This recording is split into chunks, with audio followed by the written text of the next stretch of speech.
오늘 제가 여러분들한테 들려드릴 강연 주제는요, 우리가 몰랐던 맛의 비밀, 한식 맛의 비밀을 한번 여러분 같이 나눠보도록 하겠습니다. 그런 게 있었어? 라고 생각하실 것 같아요. 우리가 몰랐던 우리 맛의 비밀 시작하도록 하겠습니다.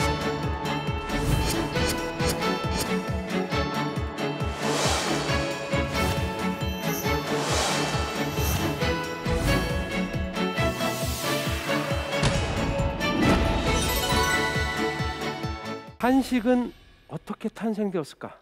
지난 시간에도 잠깐 한식의 유별난 발자취를 여러분들하고 좀 지켜봤는데요. 한식의 탄생사, 한식의 발달사는 좀 틀려요. 한식이란 우리나라 고유 음식의 현재의 얼굴, 그렇죠. 그 긴 시간 동안 쌓아온 지금의 음식의 결과물, 그리고 그때의 음식까지 다 통틀어서 한식이라고 할 수 있습니다. 한이란 말은 물론 한국이란 뜻이긴 하지만 우리의 역사까지도 아우르는 용어로 그냥 지금 사용하고 있습니다. 한식의 특징은 그러면 몇 가지 한번 얘기해 볼까요? 한식의 특징, 한식하면 떠오르는 거 아무거나. 한식, 김치, 김치 맞아요. 김치가 있어요. 외국에는 김치 같은 게 잘 없어요. 피클, 여러분 피클을 김치처럼 먹을 것 같아요? 아니에요. 대개 피클은, 유럽에서 피클은 그렇게 먹기도 하지만 보통 전체처럼 먹는 경우가 많아요. 스파게티 먹을 때 피클 안 나와요. 그래서 이태리 식당에 한국인들이, 관광객들이 오는 식당에 보면 이렇게 써 있어요. 영어로 노 피클, 이렇게. 자기는 피클 없다고. 피클을 사려면 이탈리아에 갔을 때 피클을 살 때는 저길 가야 돼요. 외국 식품 파는 코나 가면 독일 피클이 있어요. 이태리 사람들은 스파게티 먹을 때 피클을 안 먹어요. 그러니까 모든 탄수화물 먹을 때 늘 김치를 이렇게 먹는 사람은 한국밖에 없어요. 일본 있죠. 단무지 같은 거, 그렇죠. 근데 그것도 먹을 때도 있고 안 먹을 때도 있어요. 일본 정식에는 보통 나오는데 꼭 먹는 게 아니에요. 예를 들면 예전인데요. 일본에 가서 라면 있잖아요. 라면집에 갔는데 단무지를 안 주는 거예요. 라면은 단무지 필수 아니에요? 단무지를 달라 그랬더니 주인이 당황하면서 단무지가 없다는 거였어요. 저는 속으로 뭐 이렇게 이상한 집이 있어. 그러더니 이 주인이 한참 고민하더니 어디서 단무지를 가지고 왔어요. 옆집에서 빌려왔어요. 단무지가 없어요. 라면집에. 항상 라면이나 음식에 꼭 반찬을, 절인 채소를 먹는 민족은 세계에서 사실상 한국인이 유일한 것 같아요. 그 정도로 김치를 좋아해요. 또 뭐 있죠? 된장, 맞아요. 찌개, 국, 탕. 그래서 우리는 탕반 문화라고 합니다. 탕은 국물 있는 요리를 뜻하죠. 중국도 탕이 있던데, 서양도 탕이 있던데, 일본도 있던데, 탕 있어요. 근데 탕을 항상 곁들여 먹는 민족은 우리밖에 또 없어요. 우리는 국물 없으면 쓰러져요. 젊은 세대인 학생들도 그렇죠. 탕이나 국물 나와야 좋아하죠. 안 좋아해요? 좋아하죠, 그죠? 탕은 어렸을 때부터 이렇게 먹으면서 우리 몸에 길들여져서, 특히 이 한반도는 좀 겨울에 춥고 뭐 이래서 좀 이 탕국물하고 같이 먹어줘야 또 탕을 통해서 우리가 다양한 음식물들을 섭취하는 그런 방법으로 발전해 왔습니다. 특히 말씀하셨듯이 된장이라는 고유한 양념이 있으므로 그것을 잘 먹기 위해서 국에다 풀다 보니까 탕국물이 발달한 거죠. 또 하나 중요한 얘기를 지금 하고 싶은데요. 반찬이 많다. 반찬이 많다.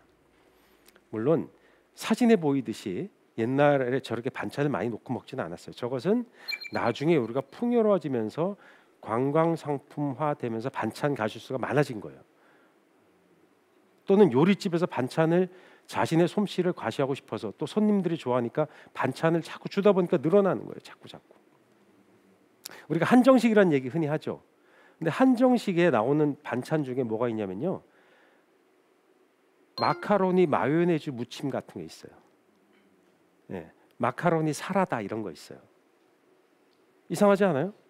한정식에 왜 마요네즈가 들어가? 그 정도로 한식이라는 건 포용력이 되게 넓어요. 햄버거 같은 것도 구워서 반찬으로 나올 수 있잖아요. 얼마든지. 그 정도로 한식의 영역이 확장되고 있습니다. 옛날에 이 임금의 반찬 가짓수도 장류 빼고 12첩 반상까지가 최대였잖아요. 물론 잔치를 하면 몇 시까지를 차려놓고 잔치를 지내지만 일상의 식사는 12가지까지도 되게 안 먹었어요. 임금도 되게 뭐 5가지, 6가지 이렇게 먹고 말았어요. 특히 흉년이 들면 스스로 반성하고 근신한다는 의미에서 그 왕이 부덕해서 흉년이 났다고 생각하는 거죠. 그래서 모범을 보입니다. 반찬 2가지, 3가지 갖고 식사를 했다는 기록도 많이 나옵니다. 그렇지만 어쨌든 우리는 반찬 가지수가 좀 많아요. 근데 한번 봅시다. 전후를 나눠볼까요? 어느 게 전이죠? 예, 왼쪽이죠. 근데 얼핏 보면 구별이 잘 안 돼요. 먹고 나서도 반찬이 많이 남아요. 그 정도로 우리는 반찬을 많이 줘야 좋아한다. 근데 이렇게 반찬을 많이 깔았으면 자, 좋다. 밥을 따로 떼놓고 반찬의 숫자를 한번 매겨볼까요? 몇 가지 정도 있는 것 같아요? 예, 한 대략 30가지 있다고 칩시다. 1번부터 30번이 있어요. 그러면 여기 4분이 저랑 같이 밥을 먹으러 갔어요. 아니, 여기 전체 오신 분들이 방청객이 전부 저랑 같이 밥을 먹으러 갔어요. 그래서 저런 상을 똑같이 받았어요. 같이 시작해서 밥을 먹었어요.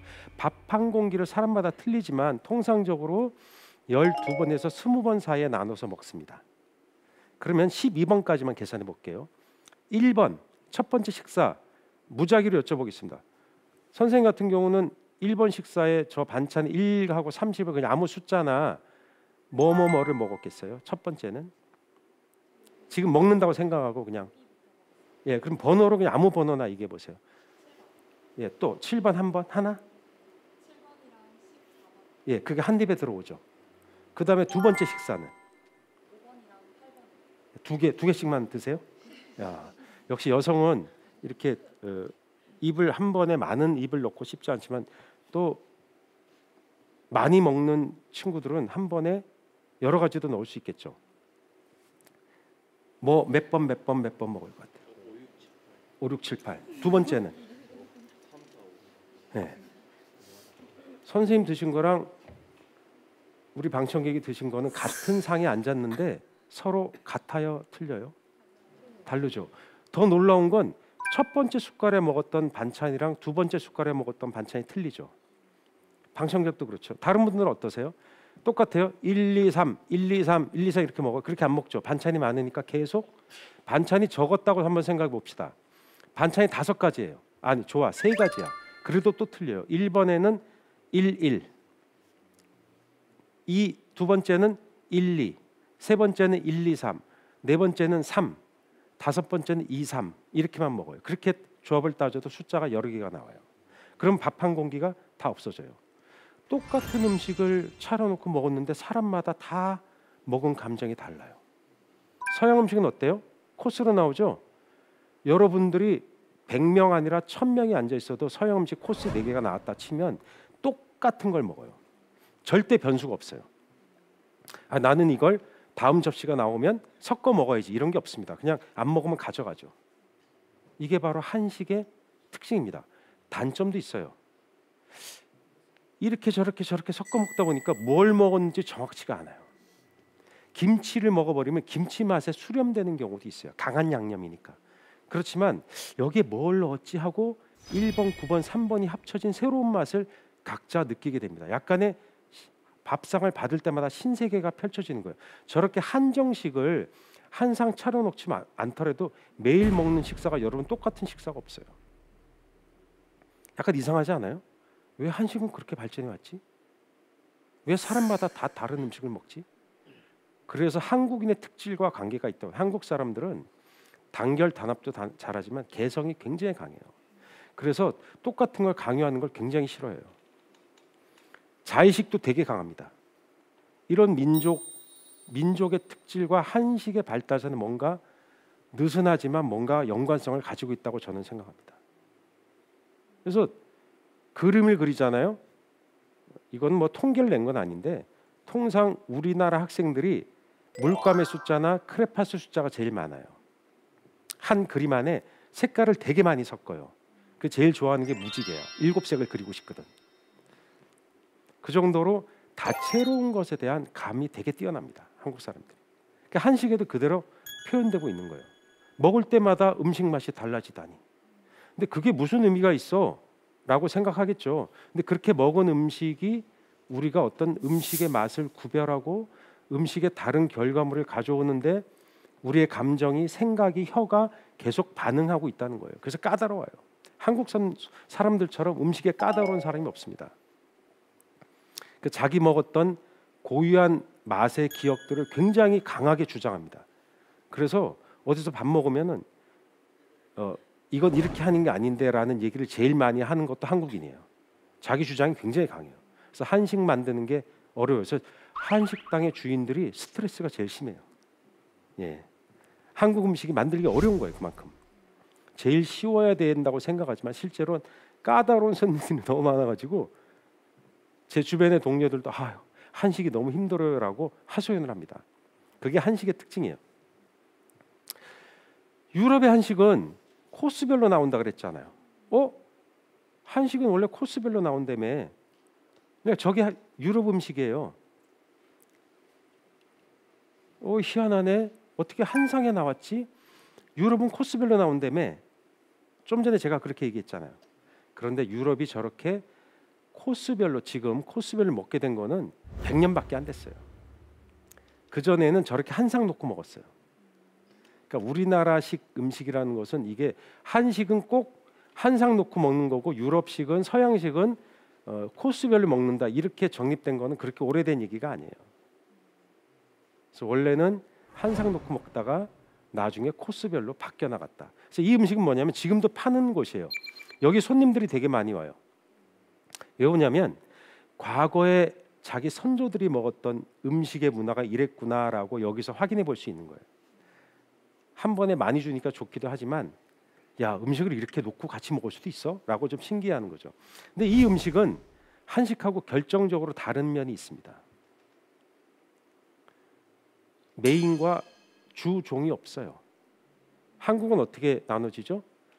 메인 요리가 그 중에 있어요. 분명히 뭐 강력한 찌개 또는 무슨 구이, 볶음 같은 게 있고 그 옆에 나물 반찬, 찬요리, 장아찌가 쭉 깔리는 거죠.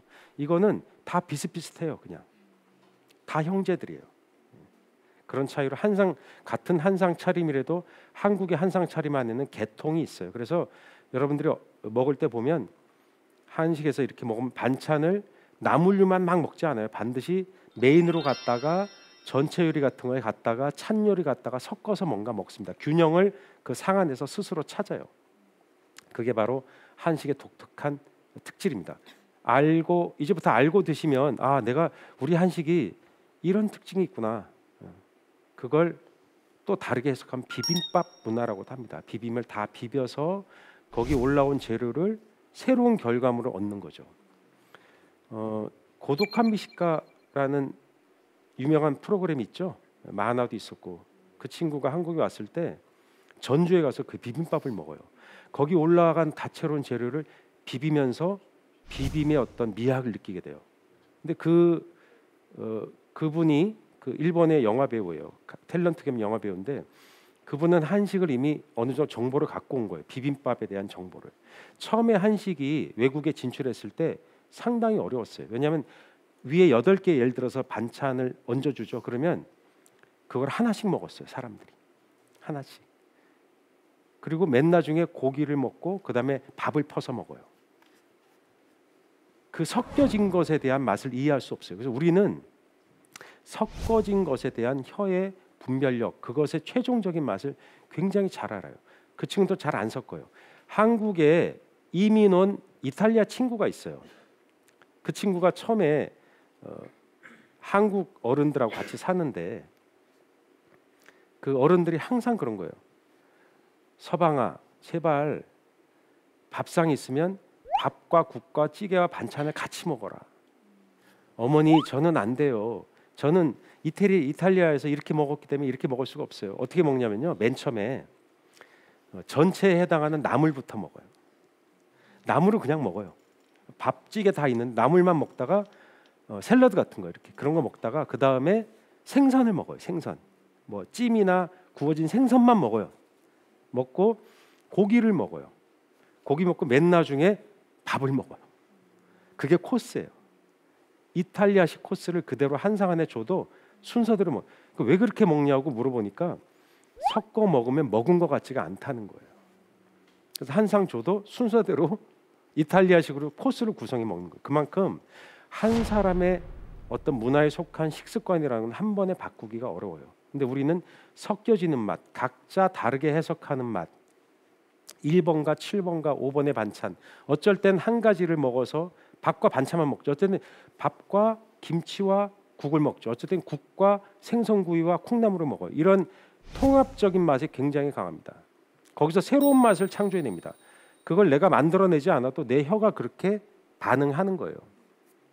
그래서 한식의 특징이 상당히 까다롭고 맛이 되게 복합적이에요. 그러니까 서양 음식을 먹으면 양념을 여러 가지 넣지 않아요. 하나에 간결하게 하나의 맛을 표현해요. 그러나 한식은 섞여져 있기 때문에 굉장히 결과가 달라지는 음식들이 나옵니다. 각자 먹은 음식들이 다 다르다는 거. 이거야말로 한식의 놀라운 특징이라고 저는 생각합니다.